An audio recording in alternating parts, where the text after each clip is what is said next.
We have an official developer tech demo showing just how quick Xbox Series X is compared to an RTX 2080 Ti, and the results may shock you. We've got that and more. Let's get into it.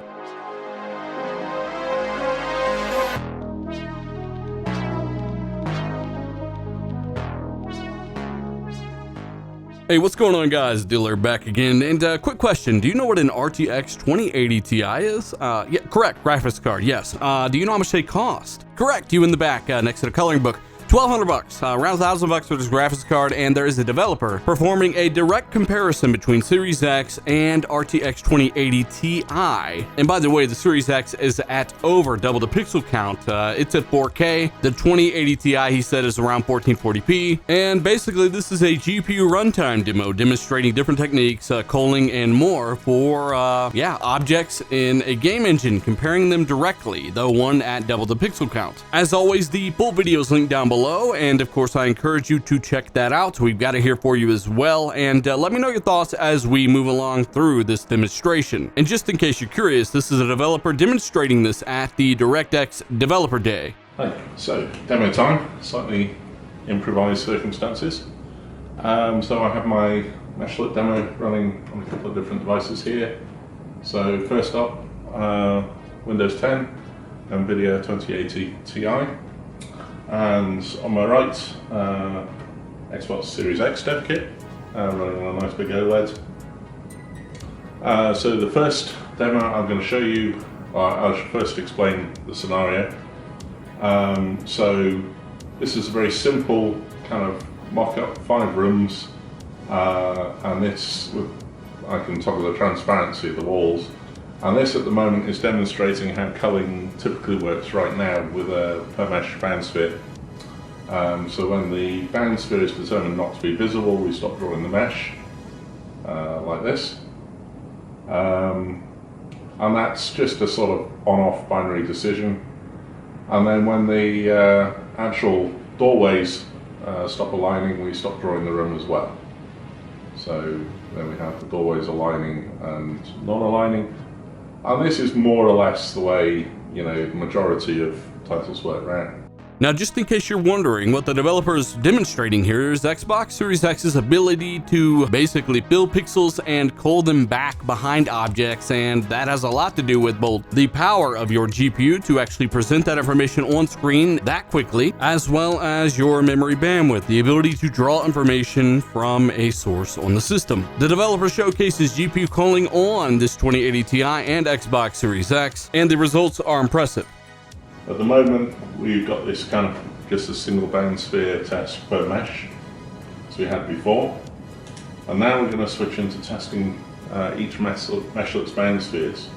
So as the bound sphere becomes visible, so we start drawing its triangles and vice versa.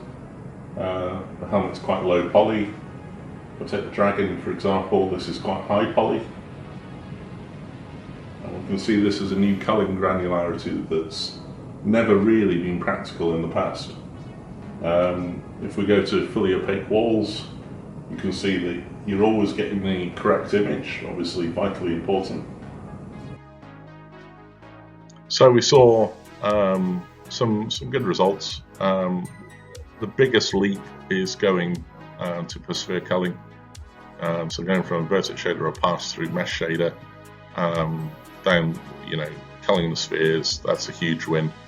What the developer is demonstrating here are the system's ability to get rid of information that is wasting performance. Once you are around a corner or you're in a different room, they will cull those resources back, and this is the most advanced form of that we've seen in gaming to date. Again, to break it down further, if something is occluding your line of sight on an object, the GPU will just not bother wasting those cycles on those pixels. And unlike before, where it would keep that object rendered for a little bit, it actually does it down to almost the pixel now. Now, the main reason I wanted to talk about this was because we have a developer demonstrating these new RDNA2 features, what were 2018 NVIDIA features now on console, but also that at double the resolution of the 2080 Ti, or actually just over, it was actually only just over double the GPU runtime. If we do the math, we understand that that does come out to a pretty similar result, but I don't know the optimization of either, and keep in mind this test is quite variable depending on the angles and what is visible on screen. The developer does say it will only get better with time as well, and of course, just the fact that they are even comparing 2080 Ti in this regard with these new shaders is quite impressive, along with the new shaders themselves. That's really the big story here. New generation technologies enabled by these new RDNA2 chips. And really thanks to the Series X and its crazy GPU power, which should have a significant margin over the PS5, that, its crazy bandwidth, along with RDNA2 and DirectX 12 Ultimate make all of this possible on a console. Again, this home console that will retail for $500 is being compared to a 2080 Ti while doing the same workload at 4K resolution over twice the pixel density. Honestly, both the PlayStation 5 and Series X are going to be awesome, and I expect them to have a price difference, and for those price differences, given that they do happen, they should both be great values. But when I keep seeing people that don't really know much about this stuff say the PlayStation 5 is only 5 to 7 frames difference in performance, no, you're insane. I've talked about it before, 40 to 50 frames per second on the GPU alone, in addition to what will be, mark my words, better ray tracing on the Series X. I don't care if developers are more impressed with certain aspects of PS5's developmental process or its SSD, provided effort is applied equally, you will have a staggering difference in performance. Remember, some journalists who say they know a developer that's more impressed with the PS5's aspects, they don't say anything about game performance or anything like that. But hey, let me know your thoughts down below. Hit that like button if you enjoyed the video, maybe show a buddy or two, and of course subscribe. And again, I can't thank you guys enough for checking out the content and all that stuff, powering the channel. Patrons, channel members, all you guys are amazing. If you want to become one of those two things, maybe check out the link down below to become a patron, or hit that join button next to the subscribe button if you want to support the channel. Thank you so much for what you do. Source down below.